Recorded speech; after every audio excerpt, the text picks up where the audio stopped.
3, 2, 1.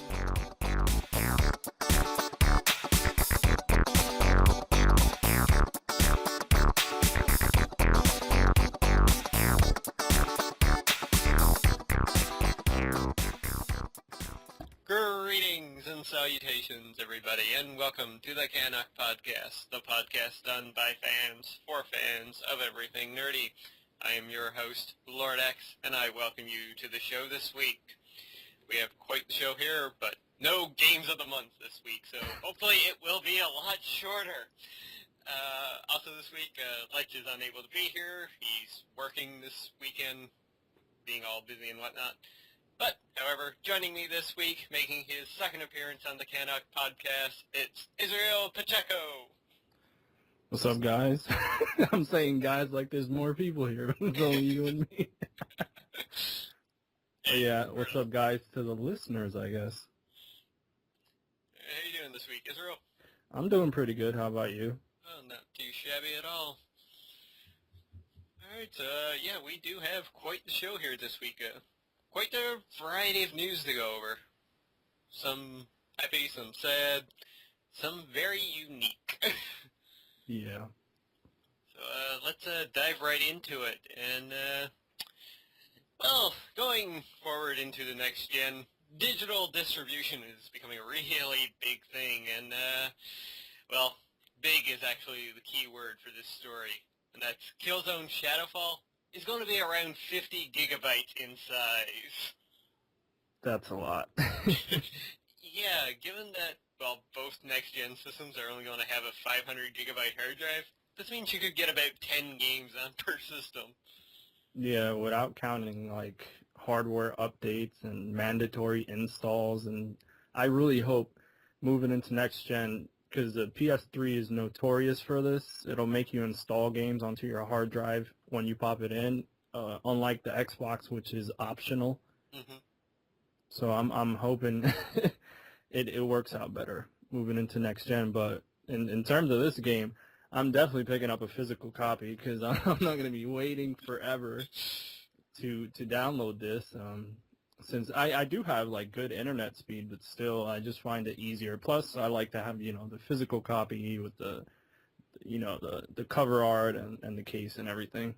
Mm-hmm. Yeah, I'm the exact same way. Having something physical is so much better than just like, hey, I've got this magical thing stored in the cloud. Yeah. But, yeah, 50 gigabytes in size, and like you're saying, like, I have good internet too, but the PS3 downloads, and even for 360 I've found before in the past, they're kind of slow, like, downloading, and a 50 gigabyte file, that would probably take me about, like, a day and a half, maybe, to download. Mm. Yeah, like you said, I think it's their servers on their end, because when I download, like, stuff to my computer, like a podcast or a video or something, it downloads fairly quickly. But if I download something through Xbox Live and especially PSN, it takes longer too. So that'll be even a bigger issue if there is an issue in the PlayStation 4, which I'm sure the first couple of days they're going to have updates and there's going to be issues with the consoles. The same thing happened to the Wii U. There was that giant patch. But I'm hoping it turns out well, but this doesn't directly affect me since I said I'm going to pick up the physical copy. Mm-hmm. Yeah. Just a fair warning to those that are planning to go a bit more digital in next gen. Well, hopefully Nintendo doesn't get this bad, because this is larger than the storage of a Wii U. Yeah, it is. It is, which is kind of sad, but... Yeah. All right. Well, you've got our next story here. So, moving into the second story here, the title, which was anticipated by some, not so much by others, I was one of the people who was anticipating it, and I also supported the Kickstarter. That is, Shadows of the Eternals has been delayed indefinitely, meaning that the project is not necessarily dead, but they're going to stop producing the game, especially after 2 failed Kickstarters. The first one they did, they pulled it because they were nowhere near funding, and they didn't know exactly what they were doing they were like mixing PayPal with Kickstarter. They didn't know exactly what to do, and then they relaunched it, and that one failed also. So I guess there wasn't much interest in this game, and I think it comes down to the internet's perception of Dennis Dyack, who's the lead producer of this game, and his track record. I don't know if this is any of this is true, but people have talked about his bad business decisions with I believe it was X-Men. What was it? The RPG that they released. Do you know the name? X-Men Destiny? Yeah, that one, and the game before that. Too Human. Yeah, that one too. So, this was supposed to be a spiritual successor to Eternal Darkness. I've never played that one, but I've been meaning to pick it up. I just never picked it up, and this sounded cool, especially something that was coming out to Wii U. And you guys know there's not a lot of third-party stuff necessarily coming to the Wii U, so this was interesting. What do you think about this story? I was actually looking forward to this too. I never backed either of the Kickstarters. I never played Eternal Darkness, but I had a roommate at a point who absolutely loved the game, and he would tell me everything about it, and I was like, wow, that's like one of the most interesting games I've ever heard of. So when Shadow of the Eternals popped out, I was like thinking, this is going to be on the Wii U, and like all the messed up things they could do with like the Wii U's capabilities. Exactly. It's like, would the game automatically just flick from your TV to the screen, something like that? That'd be pretty badass, yeah. So yeah, it's kind of really disappointing. And didn't they have a developer too who was charged for child pornography, something like that? Yeah, there was some scandal, and they let him go from the studio, and they said they did not support him or anything. So there was just a lot of bad press surrounding this and moving into this. I know it was kind of strange when they first did the Kickstarter. It was supposed to be episodic, like The Walking Dead, for example. And then when they relaunched it, they were just going to make, 8 to 10 hour full experience. So people weren't worried that if they failed or they would never do sequels or whatever. But still, it ended up not meeting nowhere near its goal. I backed both projects. I think I put down 20 for the first and 20 for the other one, or 25, something like that. Which I thought was decent because you got the game for that price and you supported the project. So yeah, it's pretty good. So I thought it was decent, but unfortunately this never came to be. And they said they had some sort of backing from some company, but they wouldn't mention who it was. I don't know if that was Sony, if that was Nintendo, if that was Microsoft. Maybe it was a third-party publisher, but nothing ever went through with that. So it's quite unfortunate, really. All right, well, let's go from the unfortunate to the completely awesome. Nintendo on October 1st had a Nintendo Direct, and at the end of this Nintendo Direct, they revealed a brand new game. And that is a brand new Kirby game for Nintendo 3DS, launching in 2014. I've always been a big Kirby fan, so this I am absolutely excited for. To be honest with you, I think I had a tear in my eye as soon as I heard the Kirby music playing. It was just great. That's pretty funny. But yeah, this is great news for Kirby fans. They've been doing, several Kirby games recently. They did Epic Yarn, and they did Return to Dreamland, and they did the collection for Mass Attack. They did the Anniversary Collection, which I thought was way better done than the Mario one. They actually put, decent amount of games on the disc, and they had a bunch of bonus footage and all that. I thought it was done very well. And I never really have gotten into the Kirby series. I did buy that collection just to try out the games, and I haven't really tried it out. But this is great. More games for the 3DS, more games for the Kirby fans. Yep. And it's well, by the looks of it, a classic Kirby game, too. Like, no real, extra nonsense, I'll call it. Just, straight up platforming. Straight up platforming and eating enemies and taking their powers. Yeah, which is cool because they've done some strange stuff with the portable Kirby games, and then Epic Yarn was kind of strange. I haven't played that one. I heard it was fairly good, but it just looked kind of strange. Yeah. Right, there was more news from the Nintendo Direct, too. So, yeah, moving into the next story. One that I'm disappointed, honestly. Moving from one platformer to another, Donkey Kong Country Tropical Freeze has been delayed to February 2014. And I'm disappointed because it was supposed to come out in December. Is one of my most anticipated titles, even though my reception to it at E3, I was like, really, another Donkey Kong? Even if I love the Donkey Kong Country series, but I was expecting something brand new, especially from Retro. That's probably why I was disappointed, not because it's a bad game, but because I was expecting Retro to be doing something else, maybe Star Fox or something like that. Or another Metroid. Yeah, or another Metroid, going back to Metroid. But yeah, this has been delayed to February, which I guess is good and bad. Bad because we have to wait a little longer. Yeah. Good because it stretches out the time that we get Wii U games, because as of right now, we don't know when these other 2014 games are coming out, like Bayonetta 2, X, Smash Brothers, Mario Kart is somewhere in the spring. Yep. So we don't know exact details. So for this to be moved to February, I think it's good. Plus the next-gen consoles hit in November.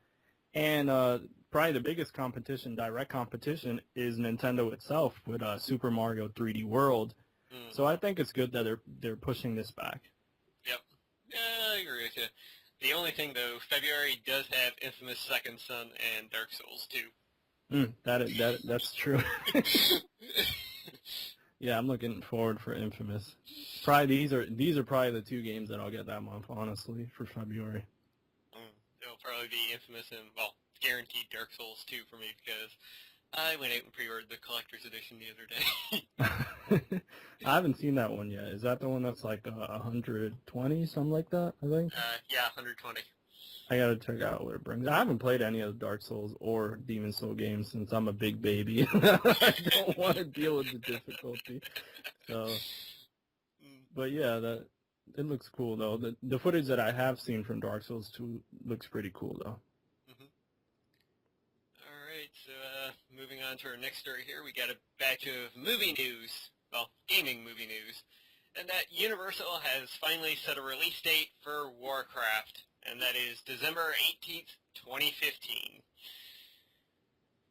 So yeah, the World of Warcraft movie is going to be released in December. It's a damn good thing they didn't put it in the summer, though, because holy Christ, they would have jam-packed it in with so many other nerd-related movies. Star Wars come out that year? Or is it the year before? Star Wars comes out that year. Yeah. Ratchet and Clank comes out that year. Avengers 2 comes out that year. Ant-Man. Batman and Superman.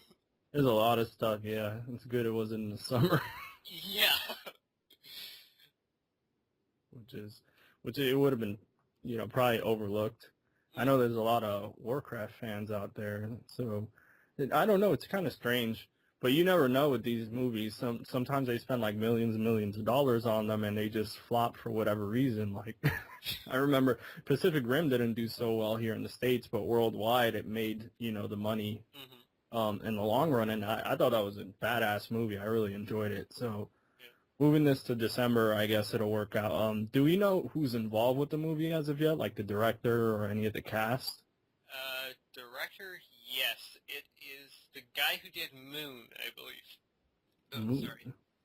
Let's see here. Duncan Jones is directing the fantasy epic. With Colin Farrell and Paula Patton in talks to join the cast.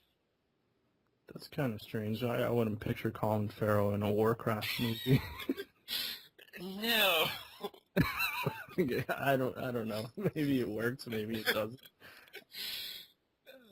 Yeah, I'm really interested. Apparently, they did show off some footage at Comic-Con, I think.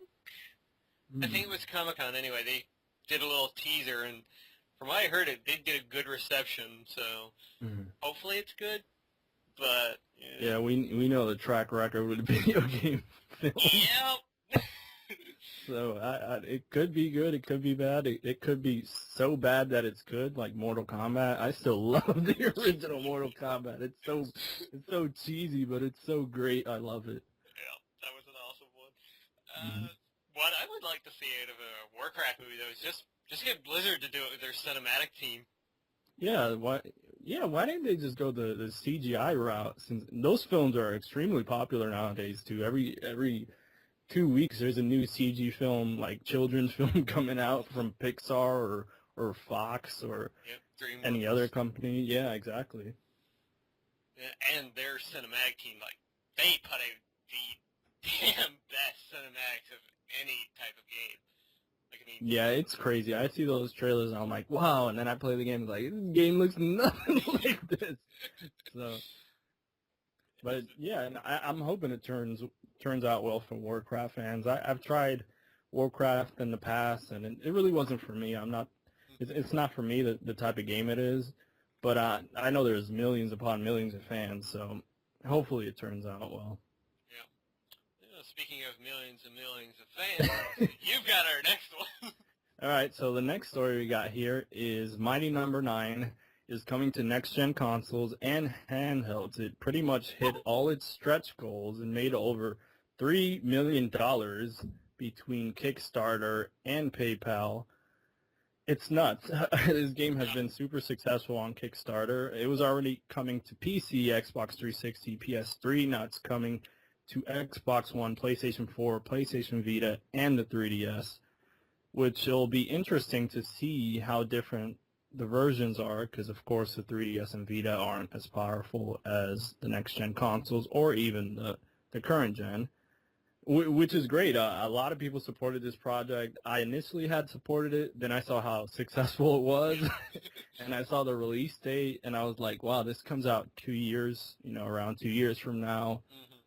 I really can't wait that long because I was originally going to get one of those, like, NES reproduction boxes that they were, as one of the prizes, but then I was like, do I really need this? Am I going to be able to wait 2 years? I could use this money towards something else right now, but I'm happy for them. I'm happy that this type of game is coming back. I'm still wondering if Capcom's going to go anywhere near this and sue them, because, yeah, I don't know. It looks very similar to Mega Man, of course, but what do you think about this one?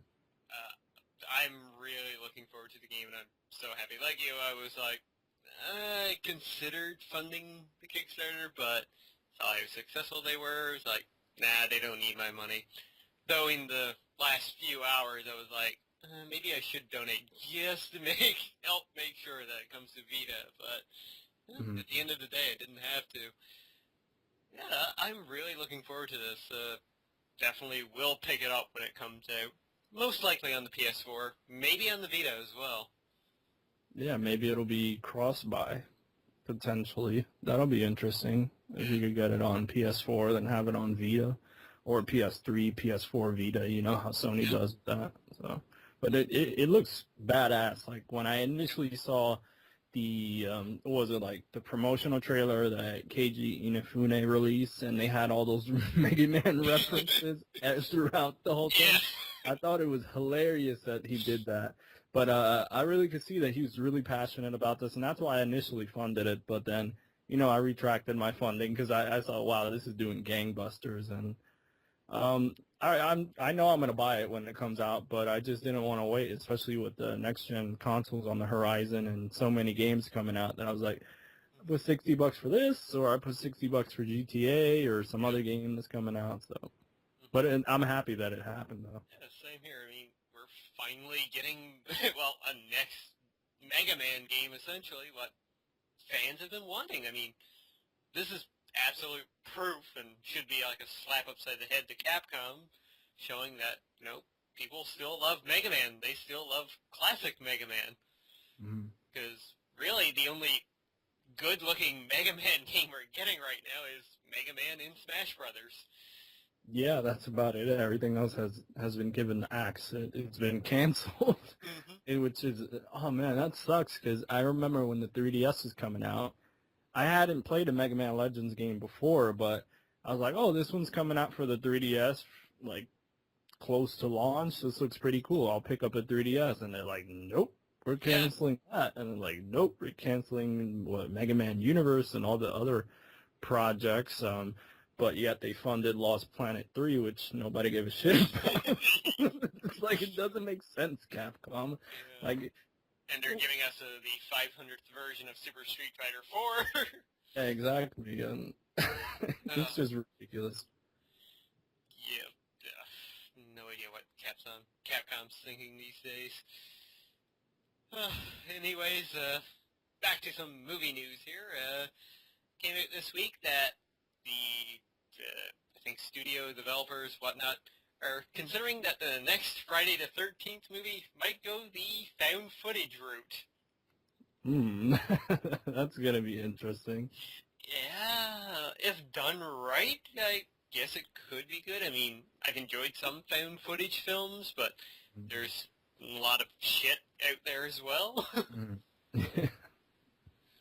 Yeah, I don't know what to say about this because, you know, I've seen the Paranormal Activity movies and I've enjoyed them. I think the first one's still the best one since it was the original. Then the sequels, they were just entertaining to me. Of course, they're not the greatest films ever. They were still entertaining. Mm-hmm. And I guess another one, it isn't in the horror genre, but what was the one with the superpowered kids? I can't remember the name. It was Chronicle. Yeah, Chronicle. I didn't really like that one for whatever reason. I don't know. I guess because it was found footage and the camera angles and all that stuff. I preferred how they did it in Paranormal Activity, that the camera wasn't always freaking shaking, like it was in Chronicle. So I don't know which approach they're going to go to it for Friday the 13th. Mm-hmm. But didn't they just reboot that film like 5 years ago or something like that? Yeah, so apparently this is going to be the 13th installment, too, which I would figure they would do something, like, special for this, not found footage. Yeah, and I liked the reboot that they did a couple of years ago. I thought it was entertaining. It wasn't, you know, mind-blowing, but I thought it was good. And I don't know, it seems like Hollywood just keep remaking films over and over, rebooting franchises over and over, and they're going to, I guess, reboot Batman. I don't know if technically with the Superman and Batman film, there's going to be a new Batman of Ben Affleck. But I don't know. This could turn out really well or really bad. Mm-hmm. Yeah. I mean, I just can't see found footage working that well with a Friday the 13th movie. It just doesn't seem like the right kind of fit. Yeah, like how... I don't know how they would pull it off, because, like, maybe when somebody got killed, the camera shuts off, or it'd be, I don't know, it works with paranormal stuff, with, like, ghosts and shit like that, but I don't think it works with, like, something, like, I don't know. Yeah, I mean, I've only seen bits and pieces of Friday 13 movies. I'm not a horror fan in any regards, really, but... Yeah, wouldn't you like to see Jason stalking in the shadows and stuff like that for this kind of movie? Not like just camera footage. Yeah, it's strange. I don't know. We'll see how it turns out. All right, then. You've entered. So, yeah, the next one we got here. This one's I feel bad for fans of this game. I truly do. So there was a trademark filed for Half-Life 3, which turned out to be a hoax. It just sucks. Any bit of, like, hope for this franchise that people have, there'll be, like, a rumor, or something circulates the internet, everybody gets excited.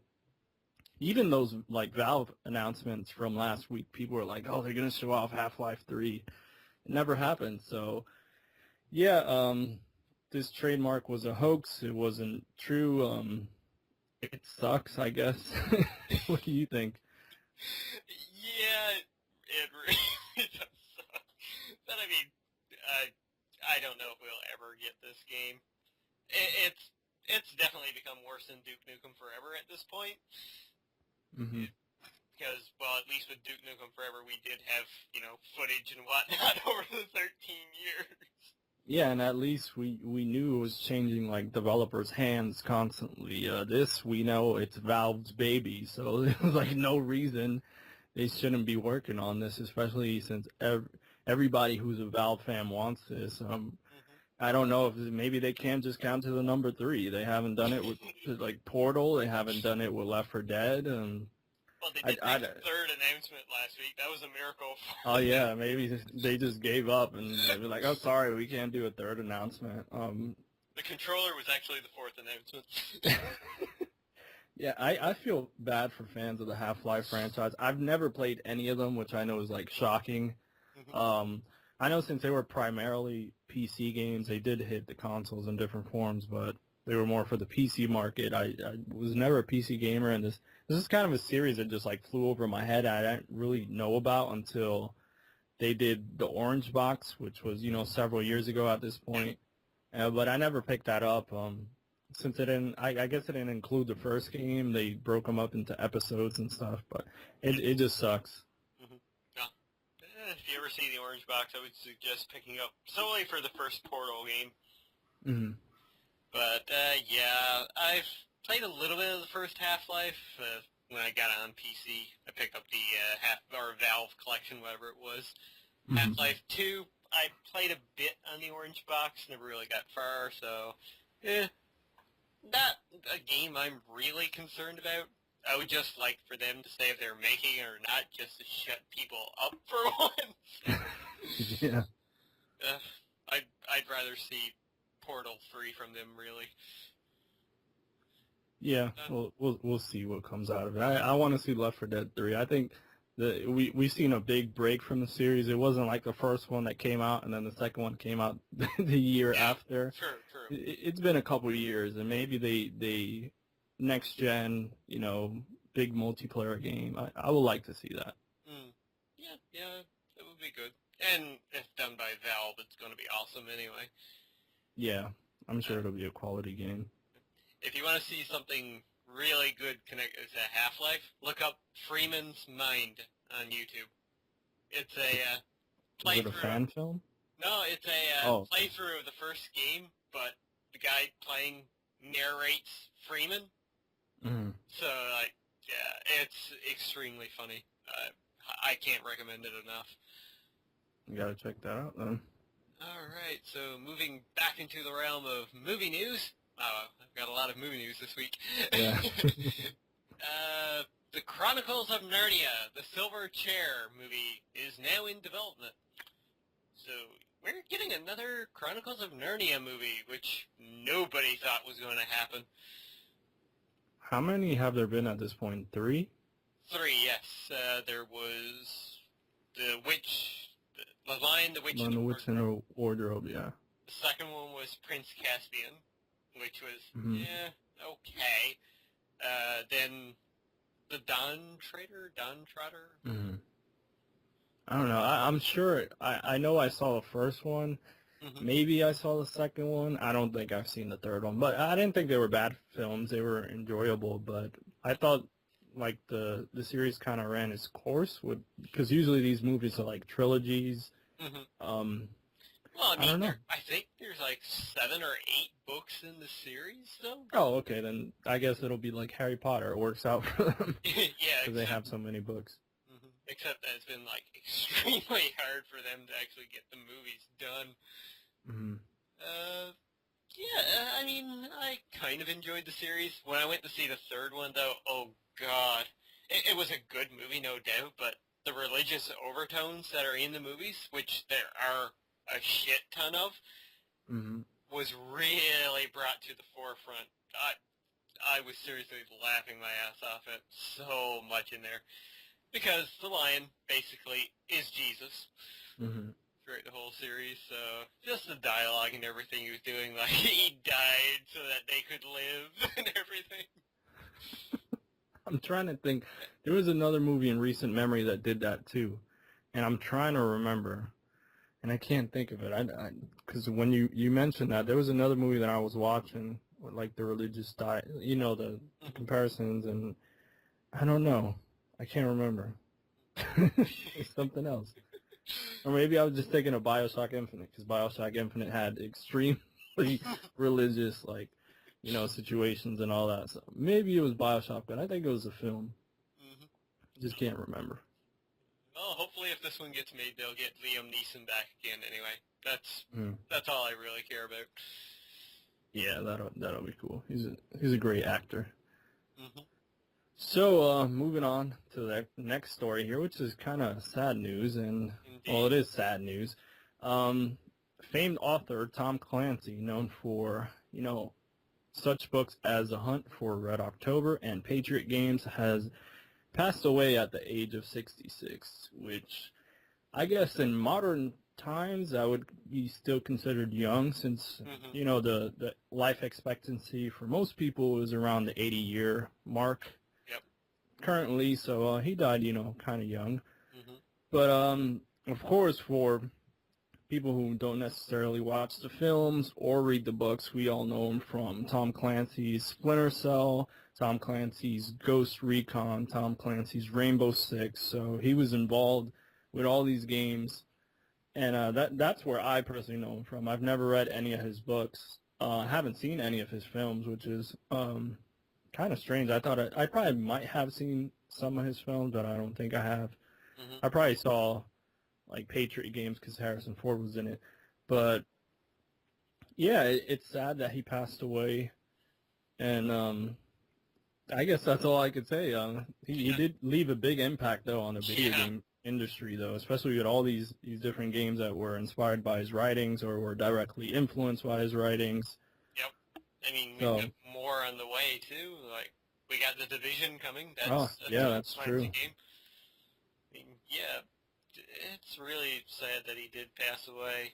Looking at, like, media sites and everything, like, people reporting on his death, they were covering the books and movies, but no real talk about the games. Like, yeah, I guess because we're gamers, that's what we focus on. But yeah, he left a big impact on the games, and especially, I guess, I don't know which one we would consider the biggest franchise that he has. I would say Splinter Cell. Yeah, I think I would go with Splinter Cell too, especially with something like the Metal Gear series, which would be like a direct competition to Splinter Cell. Splinter Cell has given that series a run for its money over, the duration of the series so far, especially with the new Metal Gear. It's being heavily influenced by Splinter Cell. If you've seen the latest footage, it's very similar to Splinter Cell. So yeah, I think that's probably the biggest franchise. I enjoyed the Rainbow Six games too, the Ghost Recon games, like the one that they did for this generation was really good on the Xbox. So it's sad that he passed away. We still got his influence moving forward with the Division, and I'm sure there's probably other things he worked on that haven't been announced. Yeah. So, yeah. Rest in peace, Tom Clancy. All right. We got our next story here, and that's this past week. It was announced that a next-gen Deus Ex universe is coming. Eidos Montreal announced that a series of interconnected games in the Deus Ex franchise planned to span PC, next-generation consoles, tablets, smartphones, books, and graphic novels is on the way. It always amazes me when things like this happen, where they announce all these different types of media that's going to be coming to the series. It reminds me of what they did with Halo when they announced Halo 4. They're like, oh, we got 5 and 6 coming, like, and we got all these side games, and I don't know. I guess it's nice that they're giving you a heads up, but at the same way, it kind of, I don't know if it cheapens the experience, but for me, it kind of does, where they're like, oh, we got all this stuff coming out. I don't know. I think it's cool. I did buy Deus Ex, like the one for this generation, and I just never got around to playing it. And especially now that they're doing the director's cut, which I rather play that version because I've heard they improved the boss battles, which people had issues with, and some of the gameplay mechanics. It's kind of strange though, the price disparity between the Wii U version and the current gen consoles version. It's like $30 on PS3 and 360, yet it's $50 on the Wii U. I thought Wow. that was a complete missed opportunity. I don't know if it's like a price, a mistake on online retailers, but that's what everybody has it for. And they just announced it I'm pretty sure within that announcement that it's coming out later this month, which is kind of stupid. You're releasing it in the middle of the biggest video game sales time period is going to get lost in the shuffle for sure, especially since it's a re-release of a game that came out a couple years ago, and I think it's a missed opportunity for them to be charging $50 on the Wii U. If it was $30, I'd go and buy it day one for sure, because I think that's a heck of a deal. Yep. And I'm sure a lot of other Wii U owners who are looking for games to pick up was supposed to be an exclusive. And I'm sorry I've gone like on a rant from the main story into this, but yeah, it's just kind of disappointing. But back to the main story. It's kind of cool that they're, expanding the Deus Ex universe, which for a long time it was kind of dead for several years until they rebooted it recently. So it's cool. We'll see how it turns out, though. Yeah. And, well, no matter how good it sells, Square Enix will still call it a failure. You sold 10 million copies. Failure. It's going to be interesting. I mean, I'm surprised what they might do. We had that little Deus Ex announcement, I think a month or so ago, and it turned out to be that tablet game. Oh, yeah. So, I remember that. Hopefully we do get an actual game out of this and not just something on a smartphone. All right, you've got our next story here. So the next story we have here is actress Elizabeth Olsen is joining the cast of the Avengers Age of Ultron. Elizabeth Olsen, I'm checking her IMDb right now because I'm not familiar with her films, but I'm trying to see. Yeah, it seems like none of these films I have seen. And she's going to also be starring in the Old Boy remake, I guess the English version. Also Godzilla, the reboot of that. So, yeah, I'm really not familiar with her work. So I don't know what to think. It's cool that they're adding somebody else to the cast of Avengers and it's a new face. Because usually these films, these huge blockbusters, if you're in one of these films, you have, a pretty good shot at making other films in the future because you get that exposure. Yep.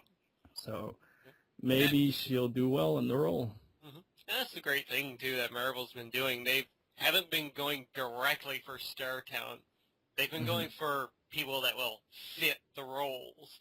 Because, I mean, who knew of Tom Hiddleston before Thor or the Avengers, really? Yeah. Yeah, that was a movie that blew up his career. Not in, it destroyed it, but, in terms of exposure. Yeah, it has made him a star at this point. And, yeah, there's rumors, too, that she most likely will be playing the Scarlet Witch. So, yeah, kind of hoping that she does. That's interesting. It's cool to see a new face join the cast, especially with all the other actors now that they're pretty popular, especially because of their own independent Marvel films plus the Avengers film. So hopefully this goes well for her. Yep. All right, well, back to the realm of gaming news. It was also announced this week that Terraria 2 is now in the planning stages, and will have infinite worlds to explore. So, a sequel to Relogic's adventure sandbox game Terraria, currently in the works by creator Andrew Spinks, told Rock, Paper, Shotgun. So, yeah, Terraria 2. I'm not familiar with the Terraria games. Or at least the first one. No? What? I gotta look it up. Let me Google this real quickly. Well, basically, Terraria is a 2D version of Minecraft. That's interesting. I might be familiar with it. I'm probably sure I've seen some sort of screenshots or something. Let me see. Terraria. It recently, a few months back, came out on PS3 and 360. And, okay, yeah. I have seen footage on this, yeah. I just haven't played it myself. Yeah, I believe Terraria is still my most played game on Steam, actually. It's that good. Yeah, I have played, if things will load here, 47 hours of the game. Damn, that's a lot. It gets addicting as hell. Just like Minecraft, it's crazy. So the objectives in Terraria is actually a little more standard than Minecraft because there are 7, 8, 9 different big bosses that you work towards. Oh, so there's fighting. actually a goal. Yeah. That's good. Yeah. I gotta show my little brother this game because he's like a huge Minecraft fan. Mm-hmm. So I'm sure he'll probably like this. Yeah, it's basically like 8-bit or 16-bit side-scrolling Minecraft. Really fun. One of the Cool. bigger things about it, instead of going to the Nether in Terraria, you dig down to hell. That's pretty direct. Instead of like another ambiguous term like the Nether, they just go straight to hell. Pretty much. Like, nope, we're not messing around. We're just going straight to hell. That's pretty funny. So, moving into the next story we have here, and this is another game that's been in development hell, speaking of hell. And basically, Shuhei Yoshida, which you guys know works for Sony, has come out and said that they're in the re-engineering phase for The Last Guardian. So the game has not been canceled. The game is not on hiatus. He says that Jack Tretton misspoke when he was asked about the game, and he had previously said it was on hiatus. So he's saying now it's being re-engineered. I'm sure they're moving it to next gen at this point, since the PlayStation 3 is at the end of its life cycle. I really don't understand what's going on with this game. It's been in development for so long. The studio has seen people, join and people leave, and I don't think they have a clear focus on what they want to do, which is always concerning. Because I can understand when games get delayed 6 months to a year, but this has been, we haven't even gotten an official release date for this ever. No. And we never saw, what were you saying? I was going to say, it's been about, 2 years since we've even got like a teaser trailer for it? Yeah, or more than that. Yeah, I don't know what Sony's doing with this game. I know there's a lot of fans out there. Of course, this is from Team Ico, known for Ico and Shadow of the Colossus, which are two of the most highly regarded games that are of the PlayStation brand. So it's disappointing that they just haven't come out, and it seems like they have mixed messages. It seems like similar to how Microsoft was at E3 with their mixed messaging. It seems to be the same at Sony for The Last Guardian. Jack Tretton says it's on hiatus. Shuhei Yoshida says it's re-engineering. Other people are like it's canceled. We don't know what's going on. Hopefully this comes to next gen. I'm pretty sure at this point it's being developed for PlayStation 4, not PlayStation 3 anymore. I don't understand how it's going to, turn out. I'm just confused, honestly. Same here, but, it is Yoshida saying it, so if there's anybody to believe in Sony, it's probably him. Yeah, and he's a pretty honest guy, too. He's always interacting with, the community, the fans of the PlayStation brand and all these different websites, so. He even tweeted at me once. Oh, really? That's pretty cool. Back when I got my Vita, I tweeted got my Vita, bring on the PS4, and he actually tweeted back to me just a smiley face emote. That's pretty cool. I like how he does that. He's always tweeting people or tweeting at people and just, just being a cool guy. Yep. I read this story, too. I think it might have been on ScrewAttack.com. They were talking, or no, not ScrewAttack. It was the Rooster Teeth guys. They were talking about, Yoshida was having this little Twitter interaction with a 12-year-old girl. And, she didn't have many followers, right? And she asked him would he follow her, and he did. So this 12-year-old girl now has 6 followers, one of them being one of the head guys at Sony. That's pretty funny. That's pretty funny. He seems like that guy, that type of guy, too. Like, he's just really funny. Especially when he fell asleep at that conference. and then he made fun of himself with David Cage. You saw? That was hilarious. I was laughing so hard when he made, like, he's that type of guy. He makes fun of himself, even like if it's something embarrassing. It was so funny.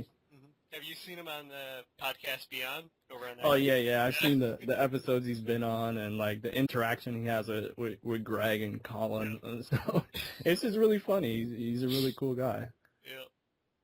All right. Well, moving back to the realms of video games, more specifically, well, not more specifically, but the realm of comic books, Mega Man X is returning as a comic book. Yay! I think it's cool that it's a comic book, but I'd rather have a game, of course. Yeah. It's like, hey, Mega Man X. I love the X games, so like, awesome. As a comic book, like I'd rather play as Mega Man X, not read him.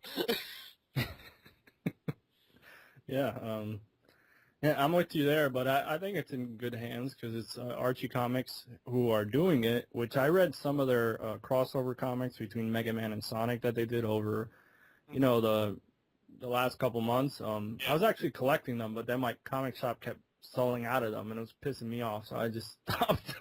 I started like reading the digital ones, but yeah, it seems cool that they're bringing back the Mega Man X character. That's my preferred Mega Man. Since I grew up during the 16-bit generation, I didn't grow up, during the NES and the 8-bit generation, so I prefer Mega Man X. I just like his design, too. He just looks more badass. So I'm sure it's in good hands, and it'll turn out pretty well, because the Mega Man and Sonic comics have been pretty good, surprisingly. Oh, that's good to hear, then. I'll definitely keep my eye out for it. So, besides Mega Man, we're going to see the return of another character who's kind of robotic in a way. And that character is Ratchet and his buddy Clank, who's a robot, of course.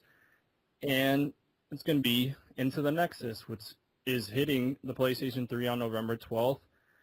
Oh, Sony. Okay.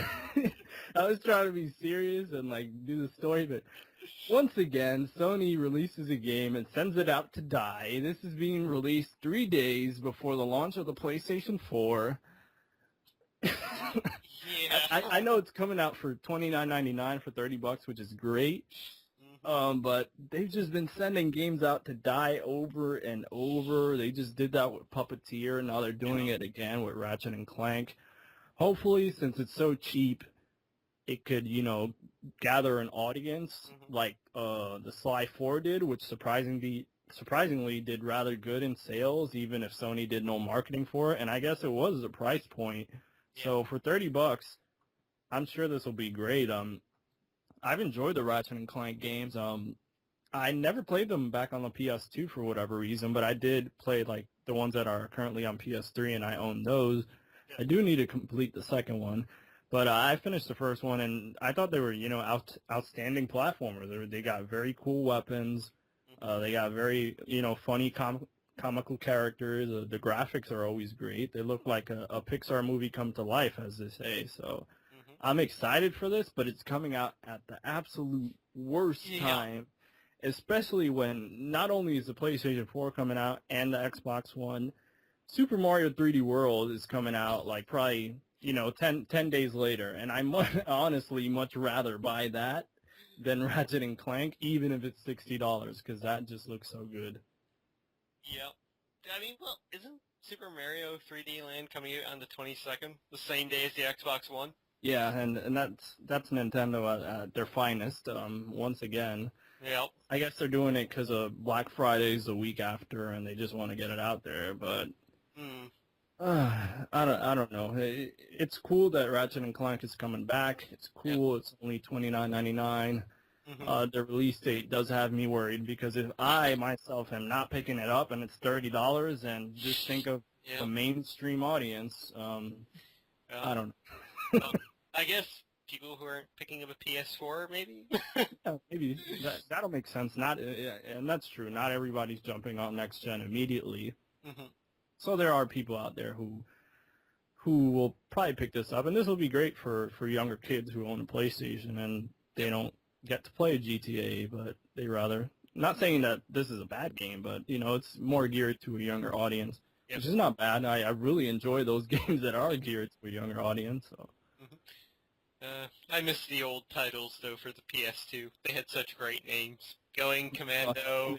All sexual innuendo. They were, yeah. Into the Nexus just doesn't sound right. But hey, it's cool. I'm totally down with it. I'm probably going to buy it at some point.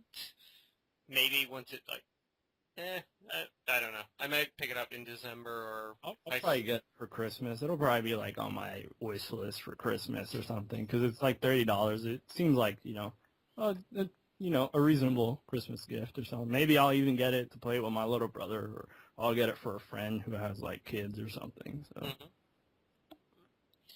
All right, well, let's move on to our next little story here. Another batch of PlayStation news, this time for the PS4.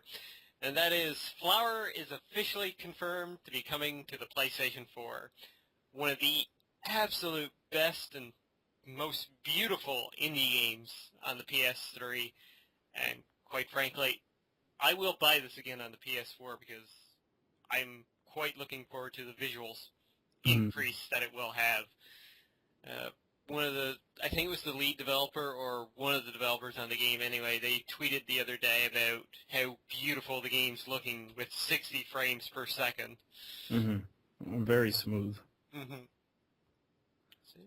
Did you? Yeah, I've never played Flower, which is kind of ridiculous since I love Journey so much. And I do have that collector's set that brought Flower and Journey, and I just never played it. I don't know why. I guess it's one of those things that you pick up a game and I don't know. I guess I mainly bought the Journey collector's set because I wanted to own like Journey on a physical disc. Yeah. And I thought it was a great bonus that they had Flow and Flower. But if this is coming to PS4 and it looks even better, then that'll be great. I'll even try it on there for sure. Because I know it's very highly regarded. A lot of people love it and say it's one of the most, beautiful and unique experiences that you could have in gaming, period. And it's one of those games, too, that are perfect for playing to relax, because... that's what it looks like, exactly, yeah. The music's so soothing, the gameplay is, so simple. And, I would highly, highly recommend people play the game. It's one of my favorite indie titles, definitely. All right, so you've got our next batch of news here, which is... So, another, movie-based news here is Aaron Taylor Johnson, which you guys probably don't know his name, but you guys probably seen him in Kick-Ass, is rumored to be playing Quicksilver in Avengers 2. So, we already touched on Elizabeth Olsen earlier. Now we touch on Aaron Taylor Johnson playing Quicksilver, which is cool that they have another person who's kind of a fresh face. We know him from Kick-Ass, but he hasn't been in that many other films that I know of. I never saw Kick-Ass 2, by the way. I guess it just... I don't know. I just never saw it. I'll probably... Has it come out on Blu-ray yet? I don't think so, right? Nope, not yet. I'll probably check it out when it comes out on Blu-ray, because I really enjoyed the first one. I thought the first one was hilarious. I saw it in theaters, and then I picked it up on Blu-ray when it came out, so... Very funny movie if you guys haven't seen it. It's not for the kiddies. It's a little mature, but but yeah, it does, as the title says, kick ass. So what do you think about him playing Quicksilver? I think he can do a great job in the role. Like we just said, he was fantastic in Kick-Ass, and he's a really good actor. And the unique thing I'm really thinking about this, though, is how is Quicksilver in the Avengers going to really differ from Quicksilver in the next X-Men movie? Because this is the first time ever where we've got the same character from the comics being portrayed in two different movies. Yeah, that's true. And they're coming out, not that far apart, right? A year apart, so. Yeah. So yeah, that's interesting that you would have like two people play the same character. Well, I mean, they can't really connect X-Men to Avengers because of rights and whatnot. Yeah, and different studios own that and all that stuff. Yeah, unfortunately. But yeah, I think he's going to be great in the role of Quicksilver, if this does end up being true. I mean, this is only a rumor right now. Yeah. Yeah, it seems cool. I'm not really that familiar with the Quicksilver character. I haven't read any of his comics or seen him in any, like Marvel tie-ins, like television shows or anything like that. So. Well, it's the son of Magneto. Oh, okay. That pretty much says it all. He's probably a dick. Yeah. Quicksilver is quite the dick. He's been a good guy, a bad guy, a little bit in between. We'll see. I think he could pull it off. I think he has that range as an actor to pull it off. So. Yeah.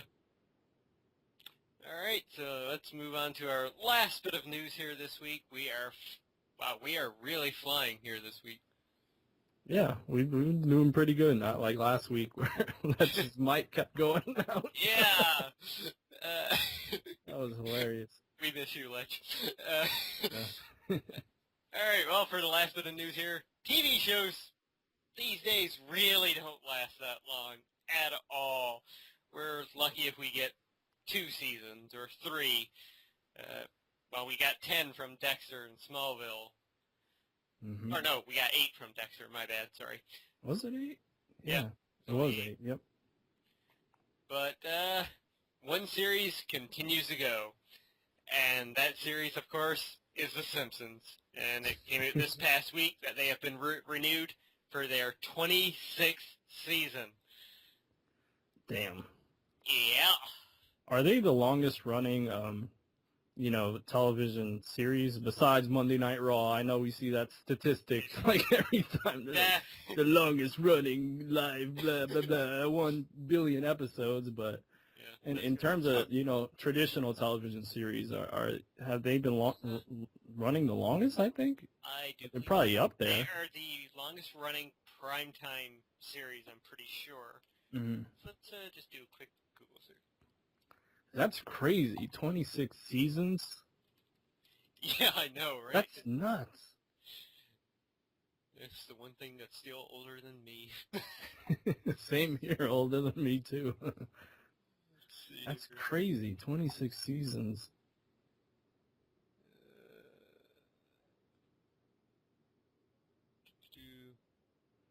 Well, we got stuff like Days of Our Lives and stupid soap operas and that. That doesn't count. Yeah. God damn it. Wikipedia, why did you give me a weird list here? Trying to find The Simpsons here.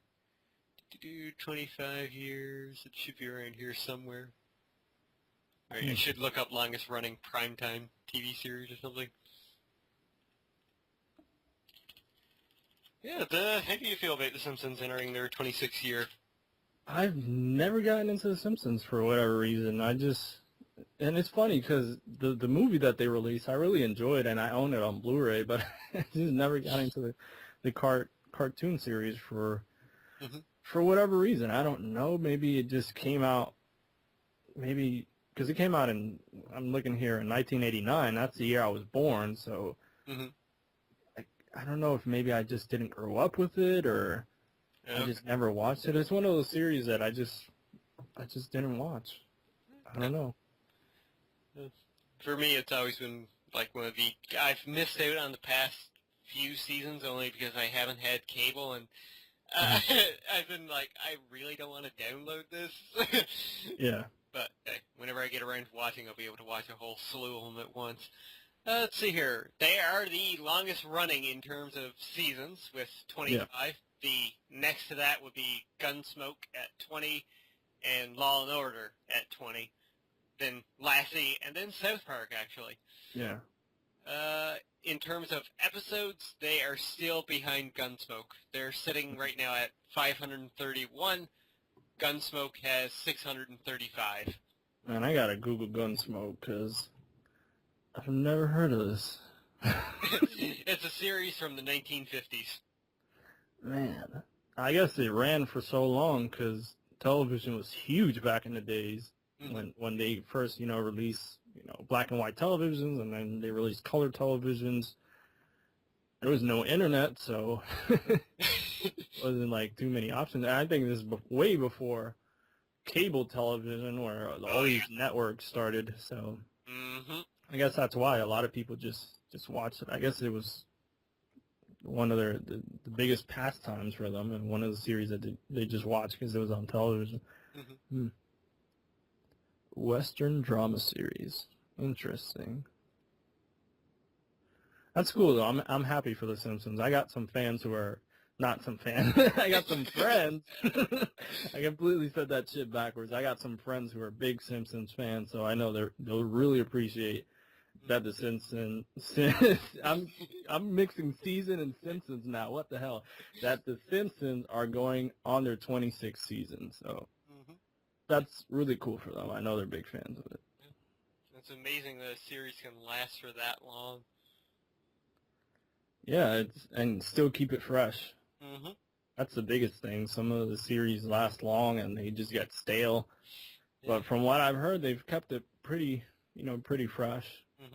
Yeah, they keep intelligent humor, unlike shows like Family Guy that just for the fart and poop jokes. I'm sorry, I used to love Family Guy, but it went downhill fast.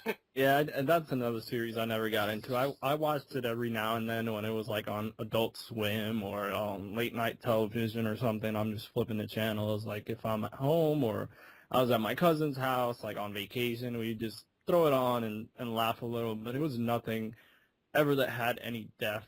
It's not like South Park. At least South Park, there's some kind of morality behind it and some social commentary and some parody of what's happening in real life. But yeah, Family Guy is just random shit. Yeah. That's pretty much it.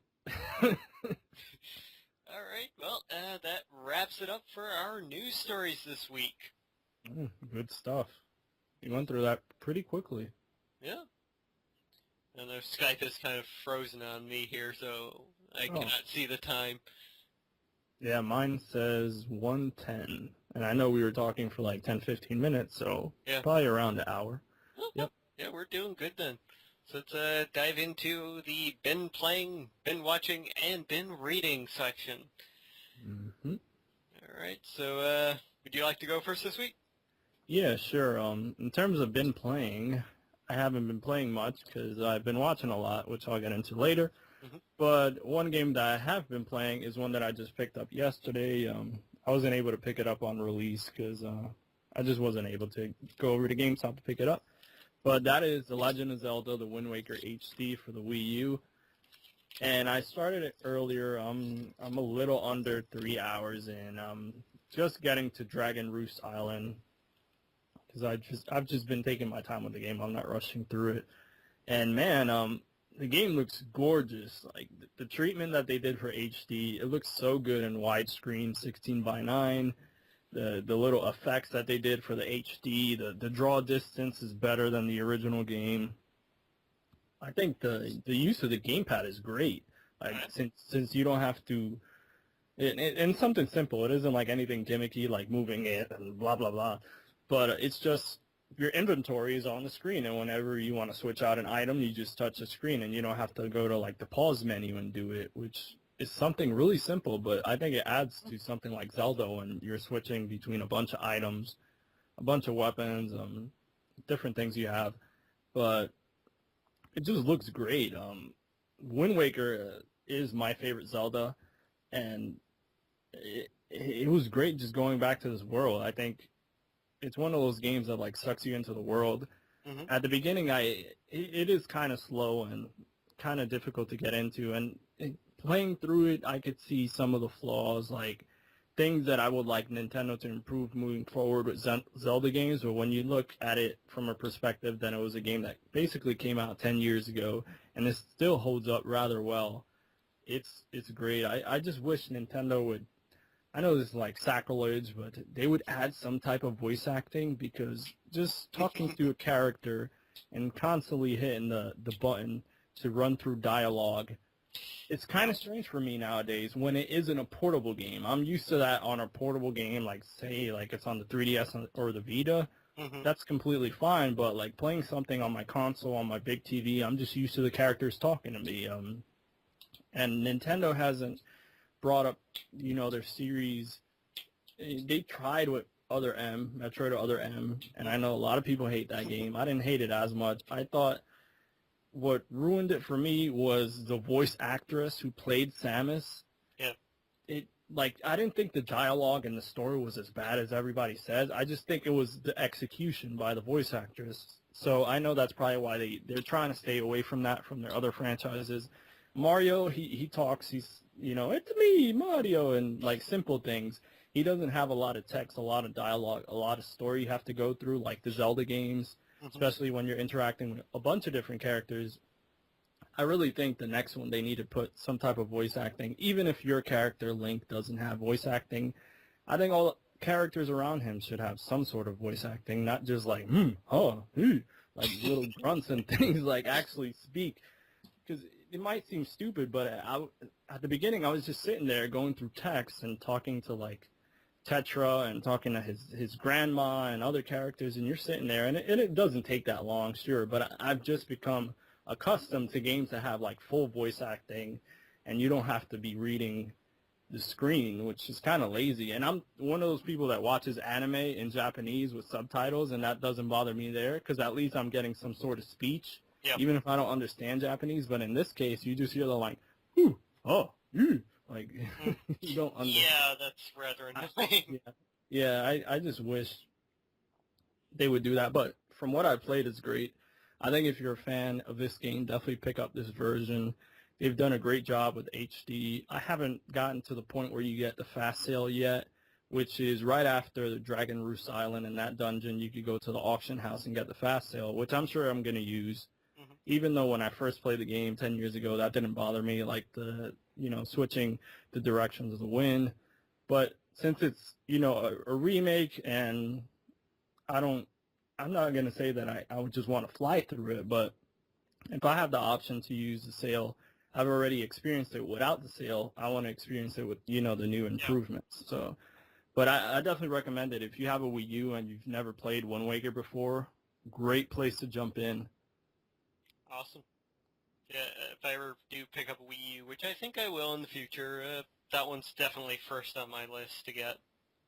Yeah, how does Wind Waker rank in your favorite Zelda games? Do you have any favorite Zelda games, or are you a fan of the series, or? Oh, yeah, I'm definitely a fan of the series. My favorite is still by far the Super Nintendo one, A Link to the Past. That's my all-time favorite go-to Zelda right there. I enjoyed 1 and, 2 to an extent. As for Wind Waker, I never really played it that much back when it first came out. I never owned a GameCube, so... Yeah, that makes sense. That's fair. Yeah, I know there's a lot of people who didn't experience it, which is it's kind of sad. And the reason it's my favorite is because it's like the first one that clicked with me, and I finished because the first exposure that I had to Zelda, which is kind of a little tangent. Once again, I go on a little rant, but it's not a rant, but just telling my story, was Link's Awakening on the Game Boy. And I popped that in when I was super young, probably like somewhere between like 3 and 5 years old. I didn't know what the hell was going on. I'm like, what the hell is this giant egg? And I thought the music was really cool, and I would start the game, and I just didn't know where to go, what to do, especially at that young age. You don't know much about it, especially I didn't know much about gaming. So fast forward, a bunch of years later, my cousins, like, they used to live in Texas. They moved to Puerto Rico, summer of, I think, 99 or 2000, around there. And they're both huge Zelda fans, and they're always talking about Ocarina of Time. And I see them playing Ocarina of Time. I'm like, what is this? I never experienced it. And it seems stupid because I had a 64 or, for a couple of years, and I just never got Ocarina of Time. So I saw that, and I'm like, this is really cool, and they have such a fun time with it, riding around with Epona all over Hyrule and fighting these bosses. And then Wind Waker comes out, 3 years after that. I pick it up. I rented it, actually, and I just didn't get it at first. But then a couple months later, I actually bought it, and it just clicked with me.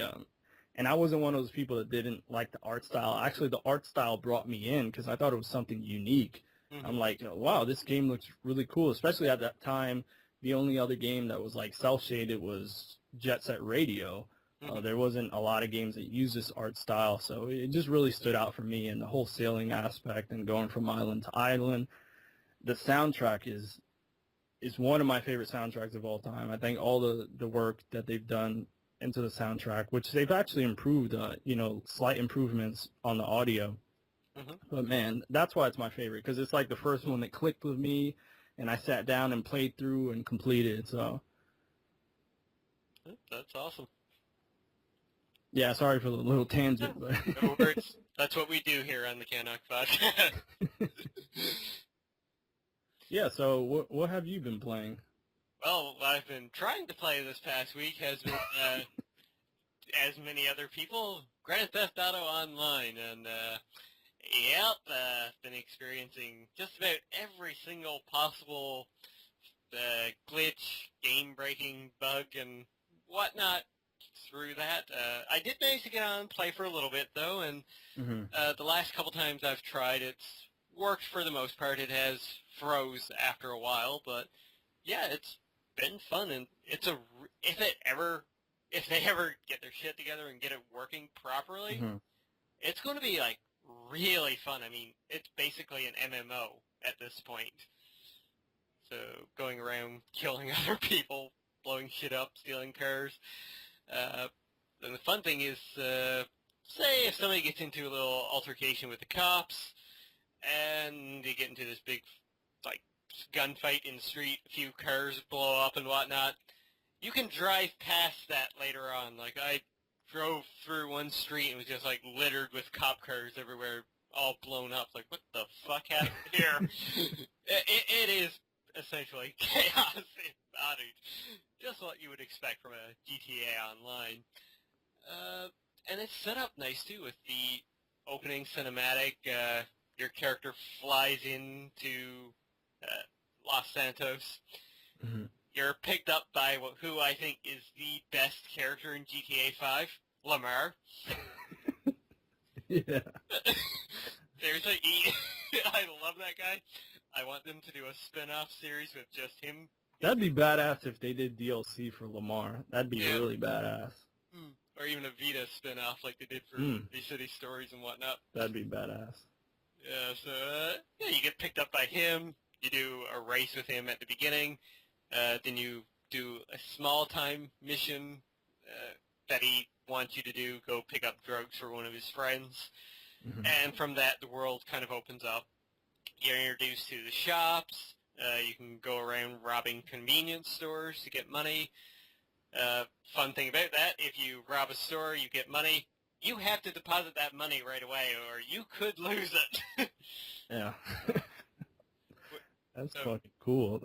I like how they did that, and of course the game's not realistic, but in terms of, that you have like that, what's the word I'm trying to look for? Like that tension. Yeah. That, hey, I might get shot, I might get killed and lose this money, so I should run over to the bank and do this. That was the funny thing, though. At the beginning, I thought you definitely had to go to an ATM. However, you can just pull up your phone and go on to your bank's website and deposit the money that way. Oh, that's even easier. Yeah. I'm still not sure how somebody would do that. I mean, money, phone, do you just press the money onto the phone and it goes to your bank? I don't know. It's a GTA. Exactly. But, yeah, it's been really fun. The voice commands, like, using a mic to communicate with people normally, yeah, that's fine. You've got to be kind of in close proximity to them if you don't have it set to, like, friends or crew to basically talk and communicate wherever they are. You can set it up so that you just communicate with people that are close by you. You can also communicate with NPCs to an extent, such as I was telling you before the podcast. Robbing a convenience store, you can actually yell at the clerk so that they beg money faster. So granted, you can say anything to them, like, "Sir, you have a very nice shirt on today. I'm begging the money as best as I can." Stuff like that. And I had to give it a shot while I was going around with my character. I passed by the strip club. I was like, wonder how the strip club works in the online. So I go into the strip club, buy a dance, and during the dance, the microphone prompt comes up again. Now, during the normal game, You have to press X and your character, Michael, Trevor, or Franklin, they will start flirting with the dancer. Yeah, of course, yeah. In the online multiplayer, you can use your microphone to say whatever the fuck you want to them. I have to get on this shit. Oh, man. That's great. So yeah, the microphone integration, I think, is like so priceless. You can yell at random pedestrians on the street, they'll stop and stare at you. That is funny. So yeah, I've been playing a bit of that, and well, outside of trying to play that, I've played a little bit more of Puppeteer. Game is still beautiful. Yeah, man, that's one that's on my radar. I was at Best Buy yesterday. I was looking at, like, the game case. I'm like, why'd you have to come out in September? Like, why wasn't it August? But, yeah, it looks fantastic. And everything that I've heard about it has been, positive. There hasn't been, like, really any negatives. Probably the only negative that I heard was, is a rather simple game. It isn't too challenging, but yeah, it's a basic platformer. That doesn't bother me. Like, No. I like games that I could just sit and just relax. There's a lot of games out there that frustrate you. I'd rather play a game that just, calm down, relax, and play. Yeah, it's been the perfect offshoot for cursing at GTA Online for sure. Yeah. Alright, so have you been playing anything else this week, or? No, nothing else pretty much because of what I've been watching, and I guess I'll move into that. Sure. I've been watching 2 television series, more like catching up on, and the first one is The Walking Dead Season 3. Netflix has finally updated and, brought the latest season that came out on Blu-ray and DVD a couple weeks ago. And I have to say, Season 3 is the best season of The Walking Dead. I loved the first season, which only had like 6 episodes. And I thought it was, very cool, something fresh and unique. This was right around the time that the zombie, fad was starting when The Walking Dead came out. Season 2 came out. I thought it was incredibly boring for like half the season or more than that. They were looking for Sophia for fucking 10 episodes, and I knew the bitch was dead since the first. Sorry for spoilers, but honestly, like you could tell that, especially in this type of world where anything could go wrong, will go wrong. Yep. So back to Season 3. It was so damn good. With the addition of the governor and his character, and I just really like his character because sometimes you don't know if he's being honest, or if he's being genuine, or he's using you, or he's trying to, get his own way, and I just really thought it was cool, and all the things that happened, and I don't want to spoil it because that, the things that happen in this season are pretty damn crazy, and especially for a television show on, like, TV, like, things that happen on here and the type of violence and blood and situations, I would think this show would be like on HBO or Showtime. I don't know how the hell they get away with this on cable. I'm sure they wouldn't be able to get away with it on primetime television, but on cable, I'm like, damn. It is on AMC, so. Yeah, and of course, but it's like, what? You're watching and like, this is fucked. Yeah, so have you finished the entire season? Or? Yeah, I finished it. I marathoned it. Like, oh, nice. I started watching it like I want to say Monday or Tuesday night, and then by like the next afternoon, I was done with it. Wow! Amazing. Like, yeah, I watched. Yeah. That's all I did for like a day. I just watched The Walking Dead. It was incredible. I'm really hyped for season 4, which comes out October 14th. One thing is, I'm the type of person who doesn't like to watch television shows when they're on television because I hate having to wait, between a week period plus the commercials. So, but this is an exception. I have to watch this because I want to see what happens, and I'll probably like record it like on the DVR and then like a couple hours later go back and skip through all the damn commercials because I hate sitting through those damn commercials, especially with a show like this that you're like, what? And they're so great at doing that. There's a cliffhanger before like every commercial break and the end of every episode, and you're like, what? What happened? But yeah, have you seen this season, The Walking Dead? Oh yeah, I watched it when it was out. Do not miss it at all. Yeah. The one thing that really struck me at the third season was they had so many moments in the early episodes that could have been like season finales. Yeah, yeah, of course, yeah. Episode 4, like, really springs to mind when certain somebody, you know, gets eaten. Yeah. Yeah. It's pretty crazy. And I'm quite looking forward to see what they're going to do now with Season 4. Especially as Season 3 ended, so really curious. Hmm. I'm really curious too. I think it's one of the best like series on television right now, and it kind of redeemed itself for me because season 2, I was like, "What the hell are they doing?" Yeah. It was good, but really slow. It was entertaining, but it was like really slow. I guess it was really just a season of Rick and Shane going back and forth, and that kind of happened to me with Game of Thrones. Like I love the first season, and the second season was kind of slow, and then the third one like exploded, which is a similar thing to The Walking Dead. So yeah. it was excellent. But moving into the next TV show that I've been watching, I don't know if you've watched it before. It's Comic Book Man, which is also on AMC. I have, yeah.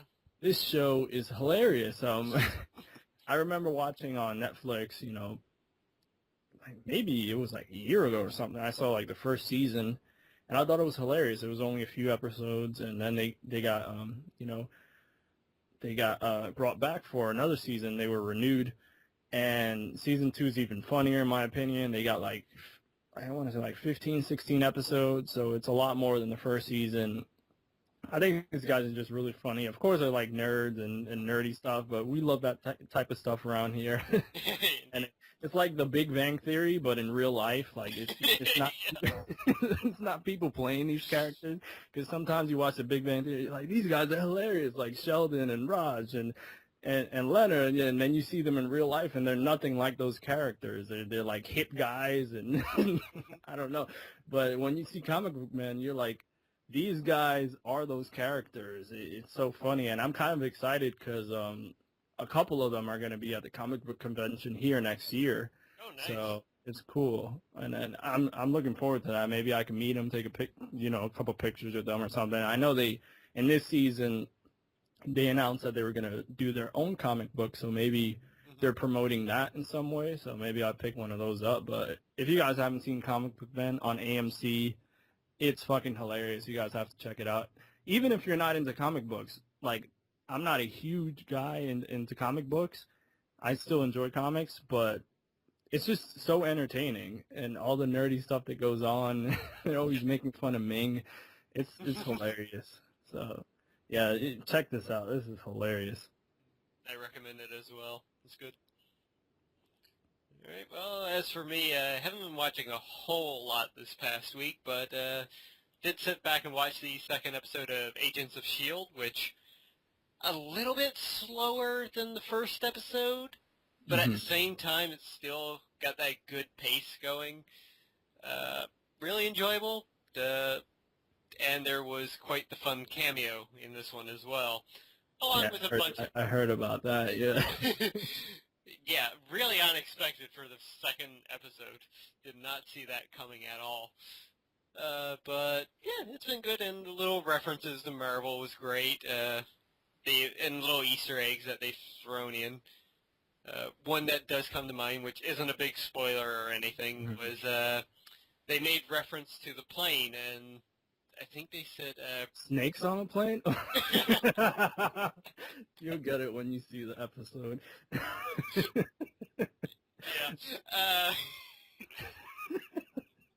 Oh, God. But I think it was Ming. Not Ming. May? Yeah, Agent May. She just talks about the plane in one way, and she references 616. Which, in the show, might not seem that bad. Just, random numbers thrown out. But 616 is the number quite often related to the mainstream Marvel universe. That's Universe 616. So, like, little Easter eggs and nods like that. And they had a few more nods towards the movies in this one. So that was fun. Now, the other show I've been watching this week, which I can probably talk a little bit more about, was South Park. And, oh man, I've missed the first 2 episodes. Well, you definitely have to watch the second one. It was called Informative Murder Porn. And basically, it was a play on the old attitude that violence in video games will cause violence in real life. However, in the in South Park episode, it was the kids getting upset about their parents watching, like, crime dramas and, like, stuff like CSI. Ah, that's funny.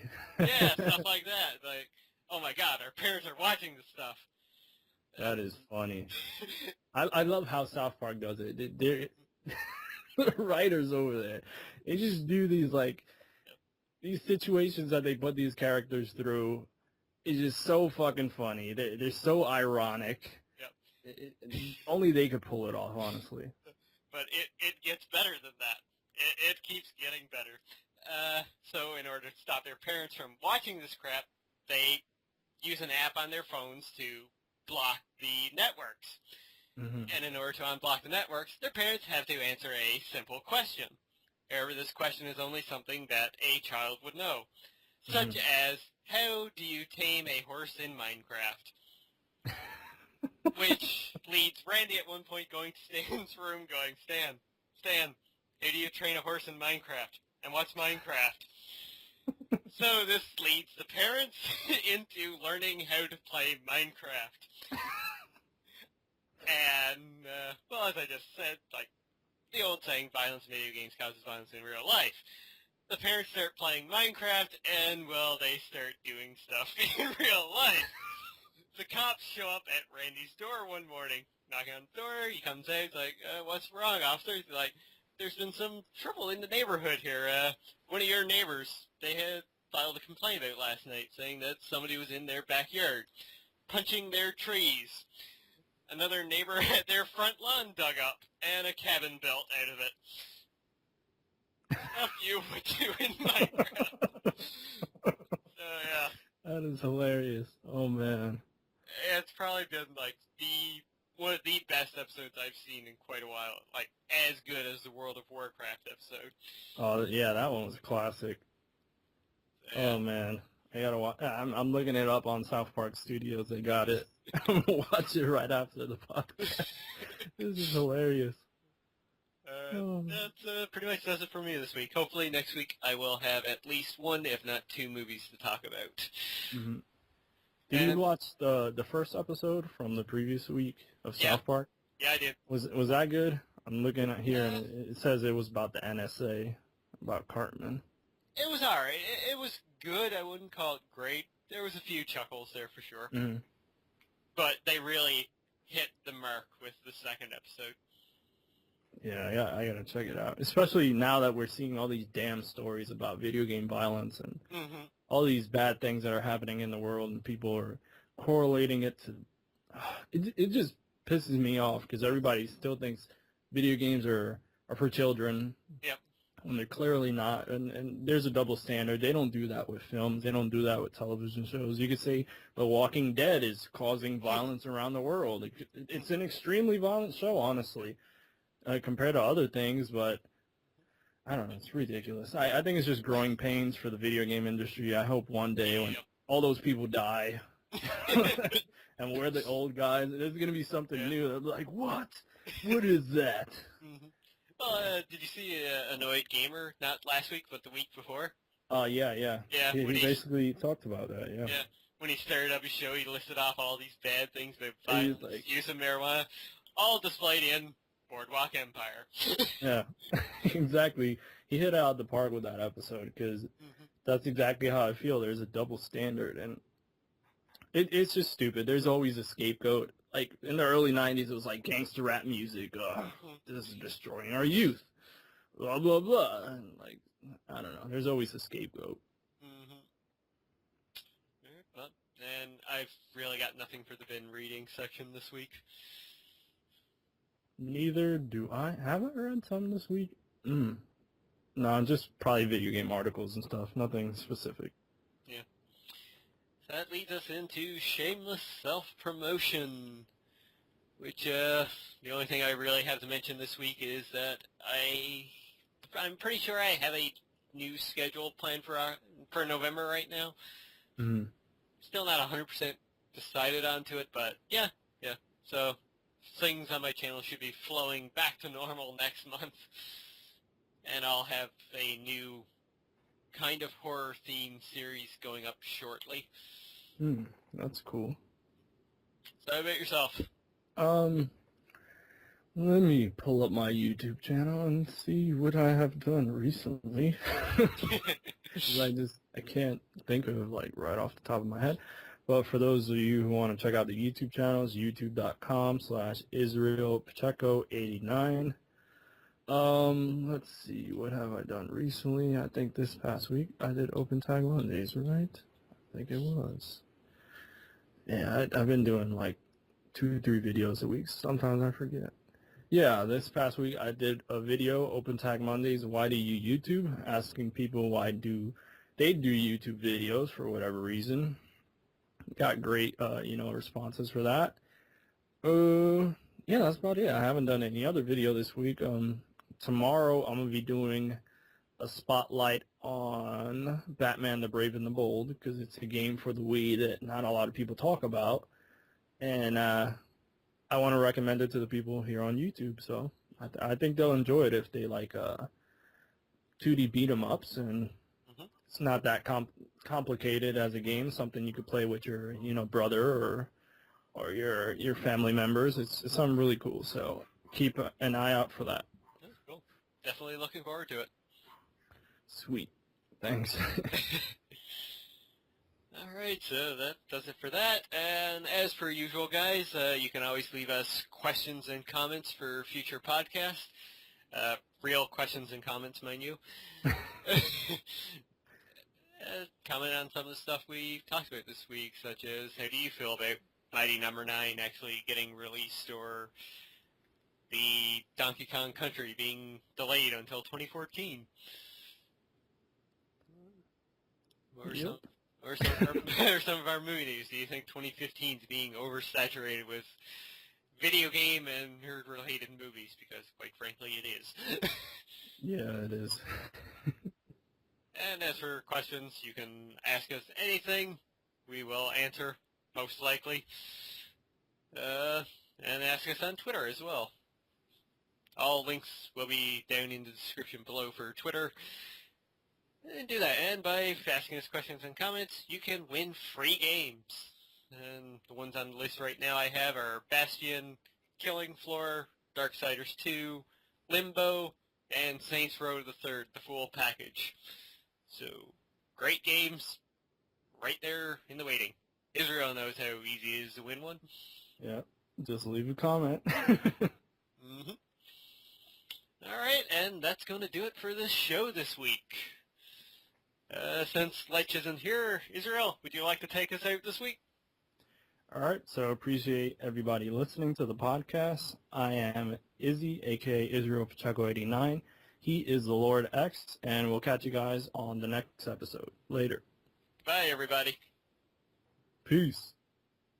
All right.